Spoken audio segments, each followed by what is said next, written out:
Hello everyone and welcome. Make a cup of your favorite drink and get comfortable because this is a wonderful time for new stories from Yellow Cat. Send your own stories in the comments below and maybe they'll be in our new video. Today we have new amazing stories, so subscribe to the channel if you're not subscribed yet, and let's get started. Employees, how did you fire your bosses? She wasn't my boss. She worked for a separate part of the company. We were in rentals and she was in sales for the tech side. I'm gonna try to keep this general because this company is one of the best ones I've ever worked for. She was flying to my place and wanted to improve the rental car she was getting. Since employees get 50% off, we don't get upgraded cars unless we have a lot of them in stock. When we booked, we had enough, so I told them it was okay. During this, she wasn't even talking to me. 2 other men in our company were on the same page as me. What the heck? That was strange. To make a long story short, she gets here so late without texting any of us that her reservation is lost automatically by the system. When she finally gets there, the type of car she wanted was already taken. She lost it. She swears and yells at my team, storms into our small office and says she's taking this S over until we fix it. She's just being rude and demanding. I told her we couldn't get her into the car and gave her every reason why, but she kept getting angry at me. It was so hard for me not to yell back, but I'm trying to be a good example for my team who were all like that. She finally gets into another car, slams one of her doors into the brand new $50,000 car next to her, and drives off without letting us start her reservation. I call my boss, the VPO and HR, right away. It was crazy how seriously they took this crap. Her job had been taken away by the time she got back from his trip. When I went back to HQ a few months later, people joked that I was the one who fired that girl. The most strange thing is that she used to work in the same city as me in the same job. It was clear to her what we could and could not do. There were times when people were really rude to her. She also knows how seriously that company takes all complaints. Did she really think that none of us would do anything? During a one-on-one meeting with my boss, I was an intern at a tech company. He asked me what skills I wanted to work on in the future. I was a programming internship, and I told them I wanted to work on the back end. He said, "Girls aren't smart enough for that type of work. How about we put you on the QA path? You'll do better there." I was so shocked at the time that all I could do was quietly say again that I wanted to do back-end work. The meeting ended in a strange way after that. I always thought that if I ever had to deal with overt sexism, I would speak out. But because I was 23 and really needed that internship to lead to a real job, I kept quiet. After a few weeks, I went to lunch with some coworkers who brought along a woman who had worked at the company for years. I hadn't met her yet because she had been on holiday for a while. Everybody was talking about their rude boss and the things he had done or said to them, so I took the chance and told them what happened in that meeting. She said she would handle it. He was fired by the boss in just a few days. After about a month, I got my first contract to do back-end work, which I loved. From what I understand, I wasn't the first person to have a major problem with him. I was just the last. My boss was fired because they chose to be. I was just there by chance. Drugs that were supposed to be kept in the store were going missing when I worked at a U.S. pharmacy in the early 2000s. They asked me if I knew who was taking the pills when they called me in for a board meeting. I didn't. I found out much later that asking the assistant manager about this instead of the manager should have told me right away that the manager was the suspect. I closed the store that night and extra cameras were put up in the store and pharmacy by loss prevention. I was the only worker in the store who knew about these cameras. Every day I came in early or stayed late to change the tapes. It wasn't great. Not really any days off. Soon after, the manager took time off for family medical reasons and the pill count stopped being wrong. At that point, it seemed pretty clear, but 2 pharmacy techs were also not there, so the investigation went on. They were caught on camera entering the store early, going into the pharmacy without a pharmacist being there, which is against the law, and then unlocking the controlled substances cabinet. The manager then came back from vacation. The video didn't show the manager taking the pills, but the number of pills was wrong from the day before. Once more, it seemed clear. The day I gave the tapes to the district loss prevention team, the manager was called into the district office. The manager was fired after being suspended while a formal investigation took place. Even though they were told not to talk to any employees, they called the store to 1. Try to frame one of the pharmacy techs, and 2. Tell the employees not to believe what I said. Note, I didn't say a word the whole time. In the sense that I was in charge of changing videotapes on hidden cameras every day, I fired my boss. We hope they're getting help for their painkiller addiction and aren't making bad choices anymore. I worked at Staples for 5 years. This business was one of the shadiest ever. More than anyone else, my boss pushed us to sell those protection plans for all kinds of electronics like laptops, shredders, printers, calculators, and more. He really wanted our store to be the best at the time, no matter what it took. And if the customer didn't want to protect their laptop, I would need him to get it for me in the back behind a door that only managers can open. He asked for a list of everything else they were buying along with the laptop before he would take it.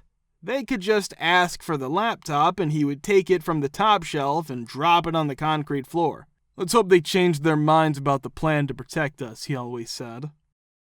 As someone who used to work in sales, I was mostly the head tech for computer repair, I can say that I hate them.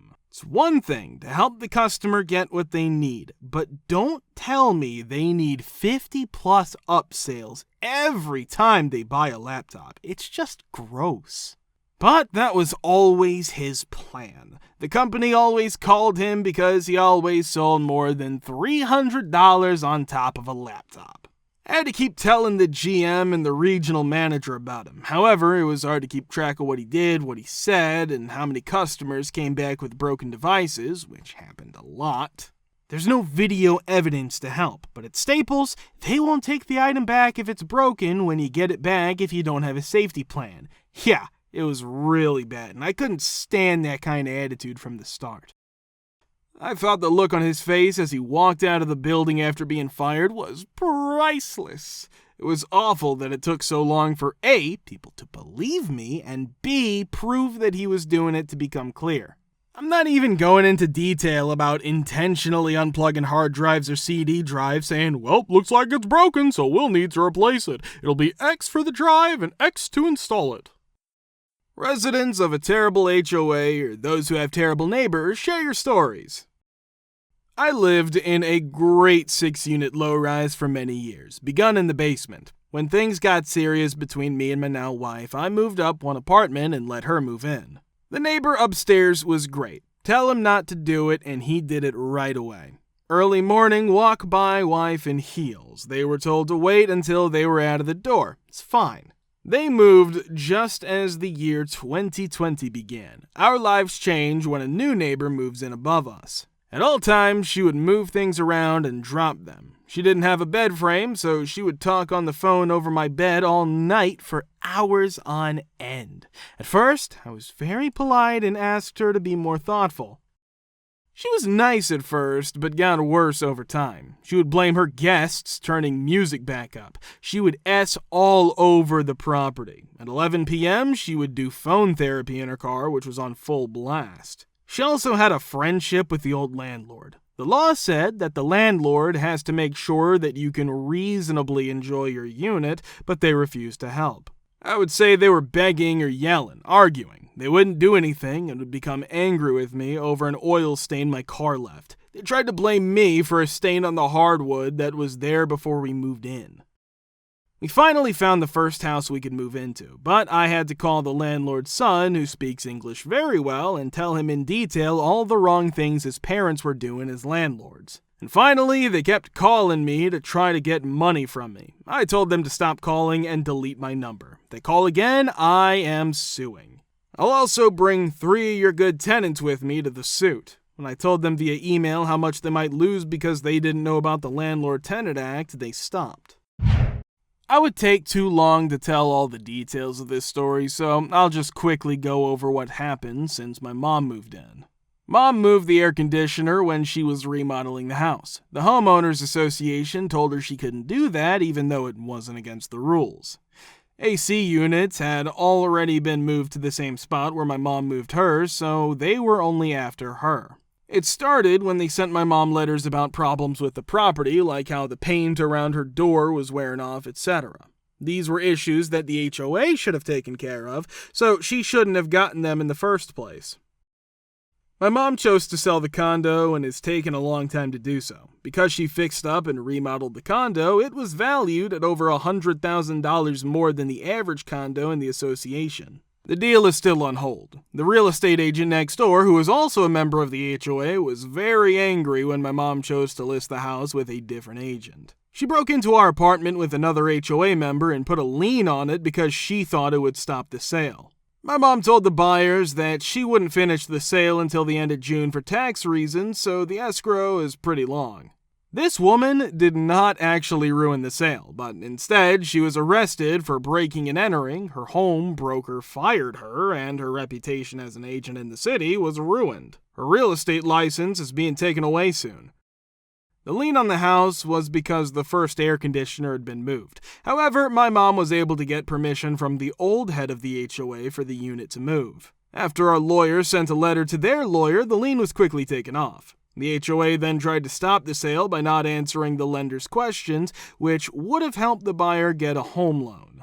But our real estate agent has friends who lived in the neighborhood and could give us minutes from all the HOA meetings that happened last year. This answered the lender's questions and the buyer's loan was approved. Our condo should be sold by the end of June. After I bought a property, I beat my HOA. The previous owner made a joke during the closing and I laughed along with him. It turned out that the former owner and the HOA were at odds. I became the HOA's enemy right away because I had no idea that I had wandered into a hornet's nest. I used the rules against them, having learned them by heart, and I wanted to follow them all the way. They put my name on the ballot and voted me as president, but they tricked me because I started participating in the board meetings and all that. For me, it was my first and last 2-year job. They managed to win me back, but they had to give it back when I resigned because there are only 4 or 5 people who genuinely volunteer to serve on the board, and even though they're doing a great job, in just 2 years they have learned about equality and how to apply the law without question. To make the covenants more equitable, we also made a few changes to the ones that were submitted to the state. Indeed, Karen and Jennifer had complete control over everything. We didn't know what an HOA was back then when we bought our first house. It was in one. We got HOA notices and information about violations the day after we moved in, even though we hadn't done anything wrong. You were going 20 miles per hour in our garage, but the speed limit is only 5 miles per hour, for example. I know I don't drive that fast in an underground garage. It's too narrow and dangerous for that. I wrote back that I was waiting for a video proof that showed my car's speed on a certified speed measuring device. They stopped talking. So on and so forth. I kept driving at 5 miles per hour as usual. People thought of some violations, like when we bought a patio table with a place for a real fire and hang out on our property at night by it. A violation notice was sent to us because in Los Angeles you can't use real fire in patio zones. I called the fire department to find out if it was true. They stated if your house is stuccoed, you can have your fire spot and can't only on the days officially posted by LA authorities because of poor air quality. That's why I asked the HOA to show me a law quote that backs up their point. They also didn't care about this request. I was sick of that, so I went around the HOA, starting with the president and other board members' homes, and made a list of every violation. Let's say they kept things in the underground garage that were against the CC&Rs and fire safety rules. There were still metal bars on their windows, and those bars weren't made to be easily opened in case of fire. There you have it, a fire safety violation. And so on. One letter was to the city, one was to the board, and one was to the HOA insurance company, about how these violations make it look like the whole HOA will catch fire, etc. And the letters were sent. The board didn't care about their violations. The fire department, on the other hand, did not. The HOA was fined a lot, and every homeowner with bars in their windows was told to take them down. And the insurance company sent someone to check and prove that the fire risk was much worse than they thought. On top of that, they raised the rates for everyone involved. We didn't care because we had already sold our house and left them with this fund. Guys, thank you for all the support and notice. Subscribe to the channel if you're not subscribed yet. See you next time.